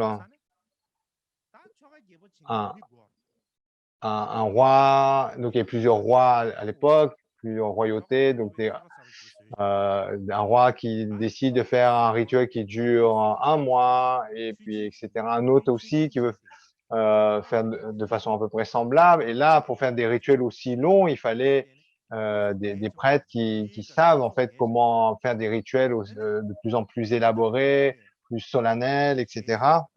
Et donc de ce fait, ces prêtres qui avaient plus l'habitude de faire les rituels, en fait, prenaient de l'importance. Ils prenaient des galons et devenaient d'un coup plus importants que le commun de la population. Et notamment également, la population reconnaît ces prêtres comme étant plus importants. Et en se disant, nous, on ne sait pas faire tous ces rituels, ces rituels qui sont si compliqués. Donc, il y avait vraiment ce sentiment, voilà, dès qu'il fallait faire un rituel un peu important, eh bien, c'était un peu euh, pas à la portée de la population commune, et donc on faisait appel aux prêtres brahmins. Et donc, ils étaient perçus comme étant plus importants que les autres. Et, euh, et puis également, ensuite, donc, à mesure que les rituels deviennent de plus compliqués, donc il y a eu plus d'histoires, de légendes autour pour justifier tous ces rituels élaborés et pourquoi en fait la caste brahmanique était importante. Et ce qui se passe, c'est donc au final, ce qui se passe, c'est que les brahmanes récupèrent la totalité de la responsabilité des rituels d'offrande. Ils ont dans leur, en fait, ils avaient toute la responsabilité. Ils avaient donc tout le pouvoir, en fait, d'une certaine façon, pour dire ça, tout le pouvoir religieux. Donc, et en fait, comme les rituels d'offrande étaient considérés comme étant le seul lien entre les dieux et les humains, donc les prêtres de la caste brahmane étaient considérés un peu comme la connexion entre la population et les divinités. Et c'était, voilà, et donc ils étaient un peu investis d'un pouvoir divin, ces prêtres de la caste brahmane. Et donc, du coup, ils étaient un peu voilà, comme des dieux vivants. Ils étaient sur un piédestal. C'est un peu comme de nos jours, lorsqu'on parle des lamas comme étant des divinités vivantes. Eh bien, à cette époque, ces divinités vivantes, c'était les brahmanes, ceux de la caste des brahmanes. Et dans les brahmanas, dans le texte des Shabatapas, brahmanas, donc on dit qu'il y a deux types de divinités. Les types de divinités où l'on fait les affronts et ceux qui sont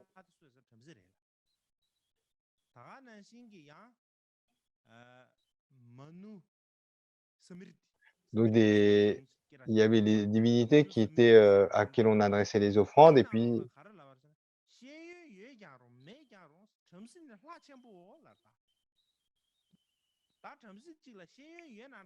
Et donc, les brahmanes étaient considérés un peu comme des divinités.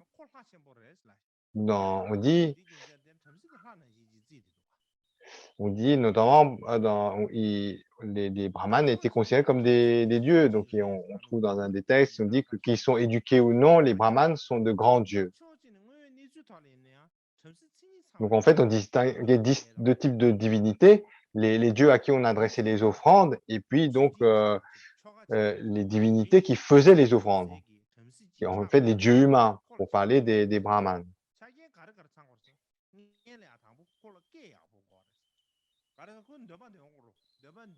Et donc, c'était vraiment ensuite, ceci dit, il fallait beaucoup de compétences pour devenir un véritable brahmane. Donc, par exemple, on devait avoir une belle voix pour pouvoir chanter tous ces rituels. Il fallait avoir une belle voix, une voix inspirante. Et puis, non seulement la voix, mais également physiquement, il fallait être inspirant, avoir une belle peau, un aspect qui soit agréable, attrayant. Et puis au final aussi, il fallait une éducation.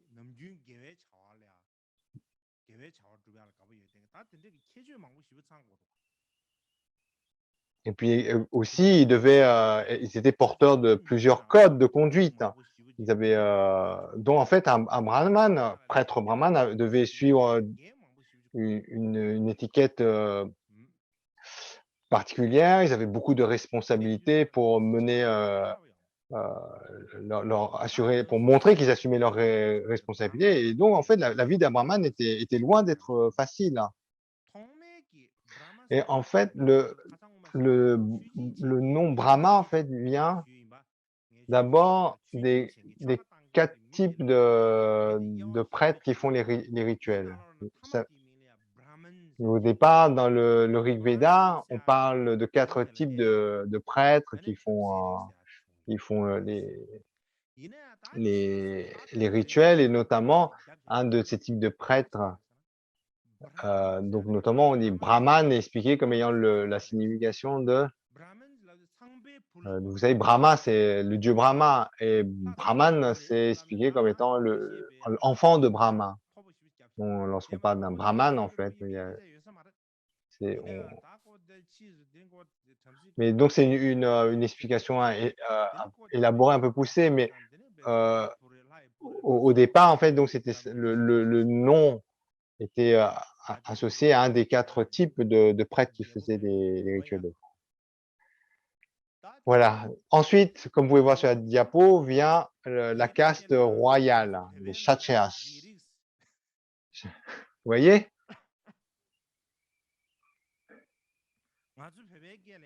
Donc, en Tibet, on dit la caste royale en tibétain, c'est écrit en dessous en tibétain. Mais en langue indienne, on dit Kshatriya. Kshatriya, la caste Kshatriya. Ça veut dire, en fait, ça ne désigne pas que les rois. Donc, c'est pas que la caste royale, eh bien. Ça inclut les ministres, les soldats. Donc, c'est principalement les rois et les ministres. Mais donc, pourquoi, en fait, vient la nécessité de cette caste Kshatriya? Simplement par la différence de leurs responsabilités, de leurs occupations. Dans la période védique première, il n'y a pas d'une telle caste Kshatriya. Lorsqu'on parlait de roi à l'époque, vous savez, c'est juste comme comme un peu un chef de tribu. C'est quelqu'un qui avait la charge de protéger son clan, sa tribu. On ne parlait pas d'un roi tel qu'on peut voir par la suite. Mais, ensuite, lorsque les populations aryennes se répandent le long des rives du Gange, les populations grandissent en taille. Et donc, les populations aryennes se développent. Et de ce fait également, les chefs de clan gagnent en pouvoir. Ils avaient plus de personnes à surveiller, une population plus grande. à gérer et également leur statut devient de plus en plus grand. Mais, et ainsi vient en fait l'origine de la caste de Kshatriya. Donc Kshatriya, ce mot est relié à l'idée ou à la notion de pouvoir politique par exemple. Donc c'est eux d'une certaine façon qui ont qui gèrent le pouvoir politique. Donc à la base, la caste des Kshatriyas est essentiellement constituée par les rois, les responsables de tribus, et, et puis également, donc à l'époque, le pouvoir politique est étroitement lié également au pouvoir militaire. Donc également se trouve dans cette classe ceux qui avaient une activité militaire. Et en raison de leur responsabilité de pouvoir, au lieu d'étudier les Védas et de faire des rituels d'offrande, en fait, eux, leur activité premièrement était de protéger le royaume et la population. Ensuite, la troisième caste, c'est la caste Vaishya. Voilà, voilà il manquait le personnage sur la diapo. Voilà le personnage qui représente la caste Vaishya. Donc c'est le fermier. C'est soit le fermier, soit l'artisan, ou celui-là qui fait un peu de commerce. À la base, en fait, la population qui produit les richesses du pays, par l'agriculture, par l'artisanat ou les échanges commerciaux. De nos jours, on appellerait ça donc la population, le peuple, hein, le peuple ordinaire. Et puis aussi, je vous avais parlé des Shushta, la, la caste inférieure. C'est un peu c'est les servants. C'est les servants des trois autres castes. Ils sont les serviteurs des brahmanes, des castes brahmanes, kshatriya et vaishya.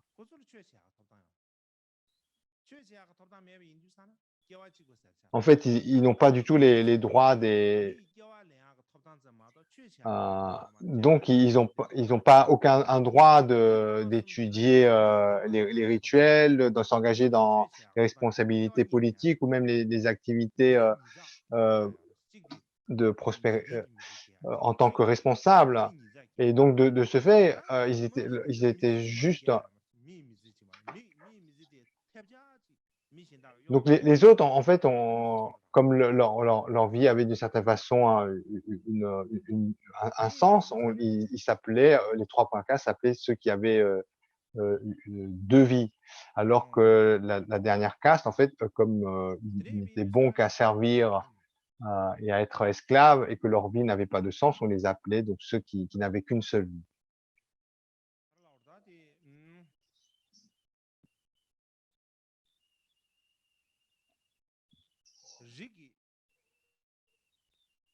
Donc, pour parler de la distinction en caste, comment ça s'est apparu?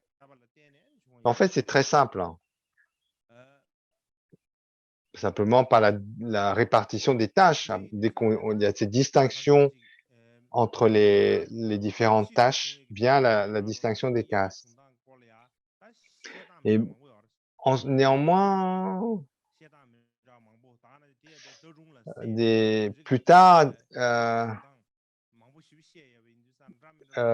les différents auteurs, en fait, mélangent un peu l'origine des castes avec des légendes et des mythes, de sorte que, en fait, ça apparaît pas très clair comment l'origine des castes n'apparaît plus très clair, du fait que tout ça est couvert par donc des différentes légendes, des mythes. Mais si on regarde aux textes, les textes antiques, donc certains textes sont clairs, d'autres non. Par exemple, le texte appelé donc dans le Purana, dans le texte appelé Vayu Purana, il dit d'abord, il n'y avait pas de distinction en caste, mais ensuite, les brahmanes créent une distinction de caste. Donc, on peut penser, en fait, le début du système de caste commence d'abord par le fait que tout d'abord, en fait, c'est les brahmanes. Ensuite, par exemple, il y a aussi un mythe comme quoi les prêtres brahmanes, en fait.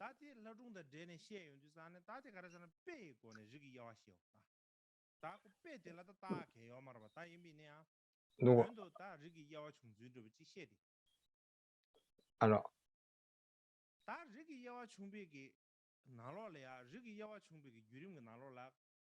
oui, ensuite, par exemple, donc parmi les mythes, par exemple, on dit que les 4 castes viennent des 4 parties du corps de Brahma, des légendes, etc. Mais néanmoins, donc il y a certains textes qui sont beaucoup plus explicites sur l'origine, sur la compréhension de l'origine des castes, et d'autres qui, par l'aspect des mythologies, en fait, rend plus obscure la compréhension de l'origine des castes. Mais néanmoins, donc, dans la première période védique, il y a des conflits continuels entre les brahmanes et les brahmanes, les kshatriyas. Et comme vous vous souvenez, on s'était dit au départ, il y avait donc ce fameux conflit entre les 2 des 7 sages, Visvamitra et Vashishta, et que vient en fait donc de ces conflits vient donc les castes brahmanes et kshatriya. Mais là, c'était un peu comme le commencement.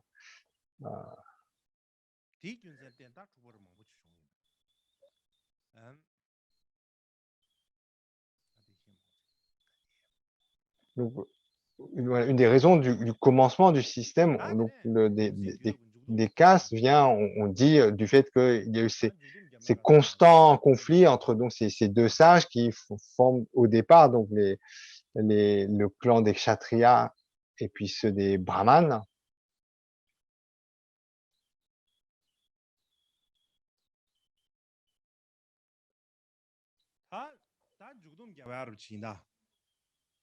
Alors je vais résumer sur cette diapo pour résumer la période brahmanique.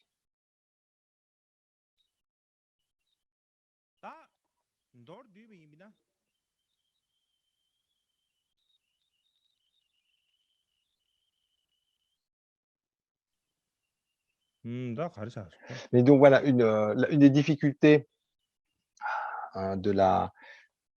pour comprendre l'origine des castes vient notamment donc du fait que au départ, donc il y a eu donc on peut avoir un peu comme ce dispute entre les 2 clans des brahmanes et puis des kshatriyas, et au travers donc donc il y a des disputes entre ces 2 clans, mais également des conflits internes, et donc de ce fait, c'est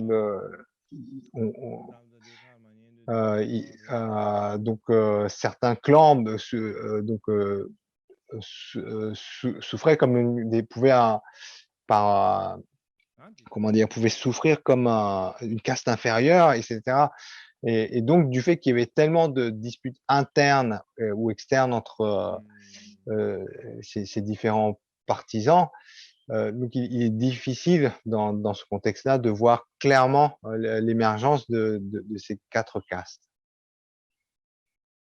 En plus de cela, donc se rajoutent donc des récits qui ont un caractère un peu légendaire ou mythique, et donc de ce fait, donc il y en a une partie des textes qui permet de voir globalement dans les grandes lignes comment ces 4 castes se sont établies à mesure que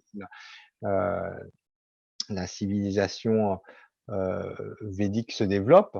Mais d'un autre côté, en raison donc de la multitude des conflits internes et externes, donc cette émergence en caste est plus difficile à identifier. Alors sur la diapo qui vient, on résume la période brahmanique.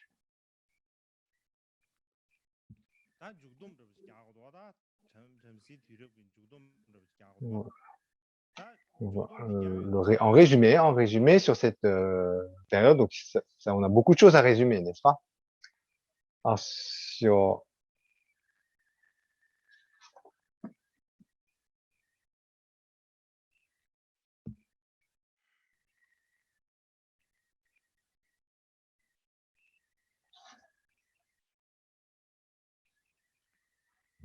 다 잠시 la période brahmanique.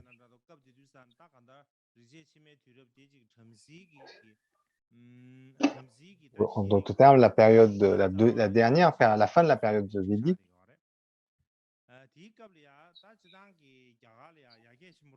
Donc, c'est la base de cette période constitue la base de la civilisation brahmanique. Donc, à ce moment-là, notamment, la civilisation se développe notamment par des palaces qui sont plus remarquables, un développement de l'agriculture, de l'éducation. Les gens ensuite paient des taxes au roi. Il y a des impôts, des taxes, etc. Il doit y avoir comme un système de police, de gouvernement, un système de gouvernement.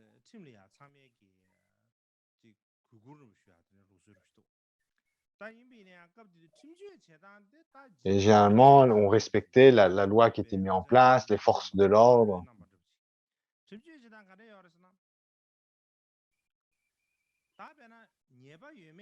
Alors, la façon dont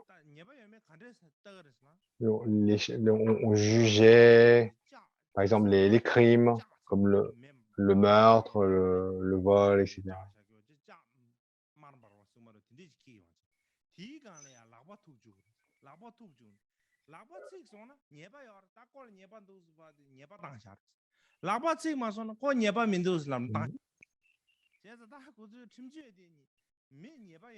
Alors ensuite, donc il y avait comme une épreuve du feu.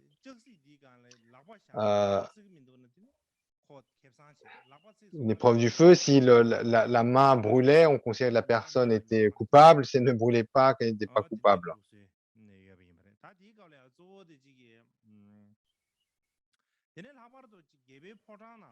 Donc la justice, en fait, à cette époque, semblait extrêmement barbare.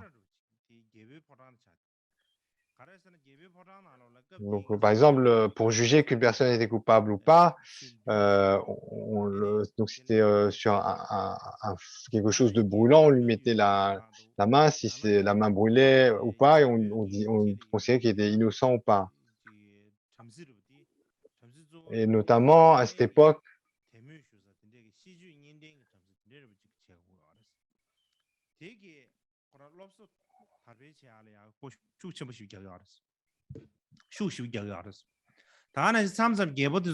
et puis aussi, il y avait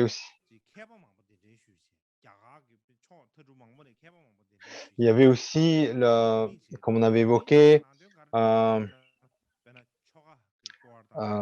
dire, les rois avaient beaucoup de foi dans les prêtres qui devaient également, donc, pour asseoir d'une certaine façon leur rôle, leur responsabilité, avoir beaucoup d'éducation. Et il y avait donc petit à petit, donc vraiment un souci d'éducation, de rassembler les idées, etc.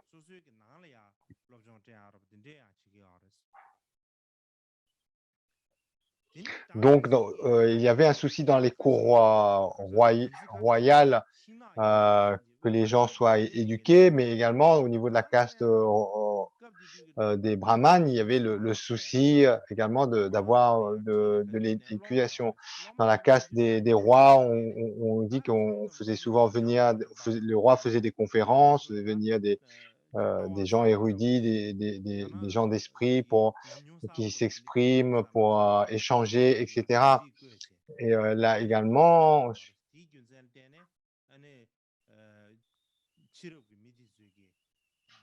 donc il y avait le souci de rechercher également donc des nouvelles, des nouveaux courants de façon de penser, spirituellement parlant. Et, et donc globalement,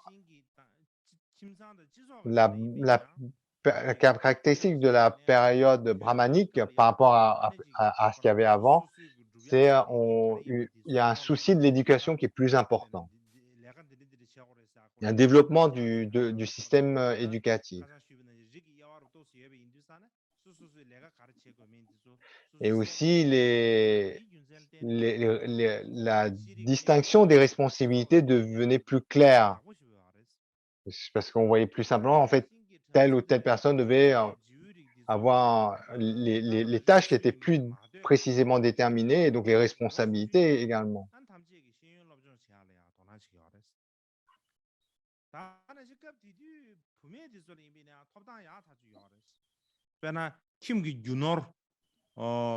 Et à cette époque, donc, il y avait donc un peu cette opportunité que tout brahmane pouvait avoir une bonne éducation. Non seulement les brahmanes, mais on dit les femmes aussi à ce moment-là. Les femmes également pouvaient accéder à de bonnes éducations, non seulement à l'éducation, mais certaines femmes pouvaient avoir des responsabilités dans les rituels d'offrande. Elles avaient le pouvoir de s'exprimer, à donner leur avis, etc. Et et donc il y a beaucoup.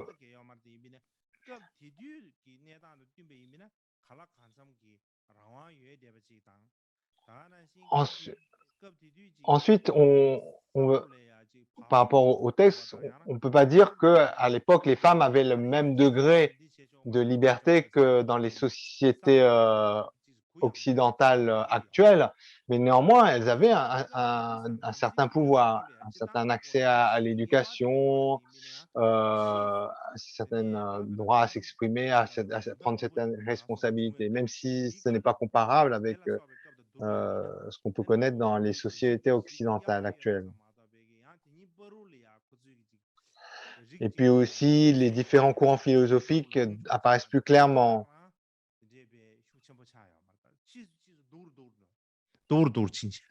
Et à ce moment-là, lorsque les différentes cases commencent à se dessiner, dans un premier temps, il n'y a pas tellement une discrimination de genre, de considérer une case comme inférieure à une autre, etc. C'est plus une répartition des compétences. Mais ensuite, malheureusement, à mesure que les choses se cristallisent, donc il y a de plus en plus donc de discrimination négative d'une caste à une autre et également le rôle des femmes également est de plus en plus dévalorisé. Donc on va en rester là pour aujourd'hui et terminer avec les prières de dédicace.